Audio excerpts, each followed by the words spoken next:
A man named Terenzio rushes into a Brazilian airport in the opening scene of the movie. His countenance clearly showed he was panicking, and he was also in such a hurry that the people seeing him would think he was about to miss a flight, but that was very far from being the truth. He made his way to the help desk, asking for any flight ticket to the west, but he finds out that the nearest of all is 2 hours later. He didn't mind as he went on to purchase the ticket for the sake of one thing: crossing the terminal. In the same airport, Ines, a popular influencer, is in a video chat with her friend in New York when suddenly she chokes while still on the phone. Ines became worried, especially because there was nothing she could do to help her friend.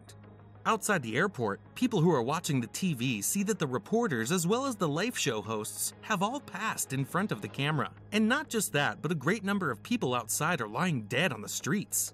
The viewers think it must all be a joke, save Terenzio, who knows what is going on. He says to himself that it is time to act.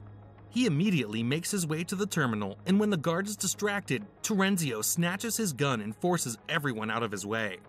Right away, Terenzio rushes to a flight that is about taking off to Moscow in just a few minutes. Only a few passengers have boarded the flight. When he gets into the flight and holds everyone in it at gunpoint, the pilot is nowhere to be found, and the co-pilot, Matthew, refuses to help the terrorist. As Matthew and Terenzio fight for the gun shoots Matthew on his palm and injures Sam outside. As the passengers panic, the flight attendant, Gabrielle, tries to calm them down. Just then, Terenzio shows up again out of the cockpit, asking if the flight has any pilot on it. A woman with the name Sylvie stood up. Despite only being a retired helicopter pilot, she, alongside Matthew, flew the plane at Terenzio's order with all the passengers still on board. As a result of the bullet from the earlier shooting in the plane's avionics are broken, resulting in the inability of everyone on board the plane to contact anyone outside of it. When the plane is in air, Sylvia and Matthew try all they can to reason with Terenzio, who only remains adamant, saying that he is an officer on an assignment to NATO and that he knows something which they do not know. Due to urge, Terenzio reveals that the sun's rays have become deadly, and the next day, the sun's rays will kill everyone, not even sparing this inside the house. This has already begun in countries in the east like Korea and Japan, and the next target will be the plane if the sun catches up with them. It is difficult for Matthew and Sylvie to believe him as they think he has some mental illness. Terenzio on his own also acknowledges that he might sound like an idiot, but claims that he is not. Due to the bullet injury, Matthew's hand continues to bleed profusely and may result in a bigger problem in the long run. One of the passengers on board, named Laura, is the only medical personnel in the plane. She is a home nurse to an old man who suffers dementia, so she takes up the responsibility of helping the pilot. There is no sewing kit with which they will close the wound, so they make use of the hand knife. Matthew screams in pain, and the panic among the passengers increases even more.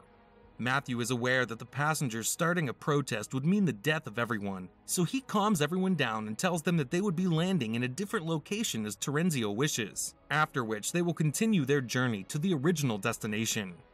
Due to the fact that they were taken at gunpoint, Matthew hopes the fighter jets will come to their rescue, but Sylvie on the other hand feels they are on their own.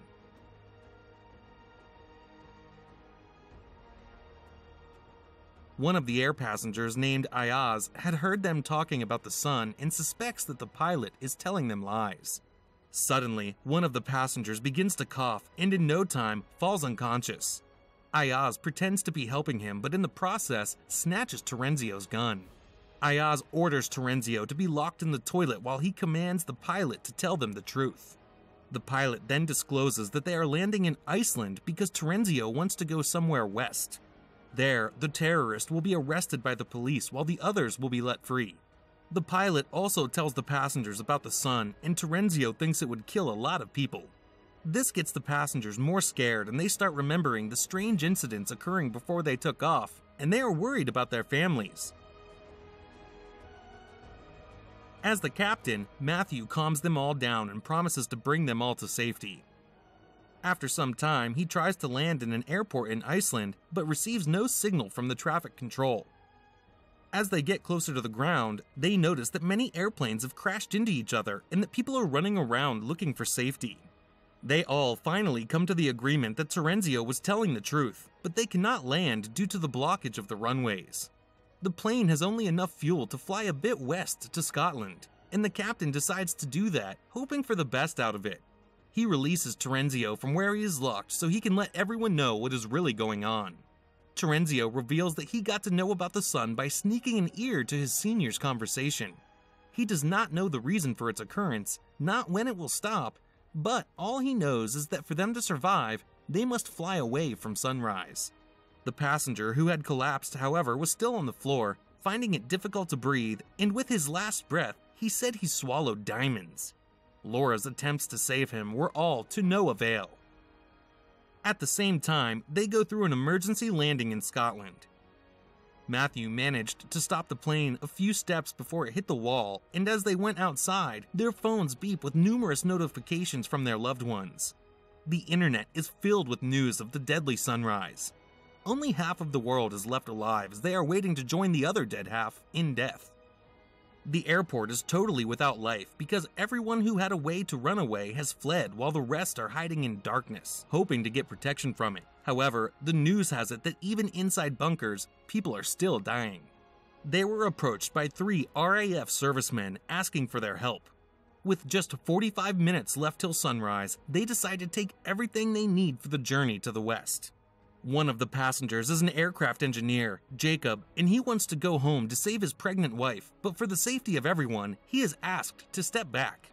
They take off once more after collecting all they need and filling the tank of the airplane. One of the passengers, who is a pilot, suggested that they fly away from the equator to avoid the sun catching up with them. Their next stop is in Canada, where they fill up the tank and fix the radio. Not long after, the internet is fixed, and they receive their last messages from their already dead loved ones. A man from the plane finds an article that explains the cause of the disaster as being the sun's polarity. There is a passenger named Horst who is a climate specialist and knows what the sun's polarity means. Horst explains that once every 11 years, the magnetic field of the sun reverses, and the reason is still unknown. Much research has not been done on it because it does not have a significant effect in the world. However, the intensity of the reversal has been growing weaker over the past few decades, and Horst says that the reversal has grown powerful in the other direction, and if Horst's explanation is true, it means the Earth is being blasted with gamma rays everywhere the sun falls, and this explains why people are instantly dying. There is no way for them to publish this discovery because the scientists who published the article are probably also dead. To know what happened in the rest of the movie, watch the second part in this channel also. Thank you.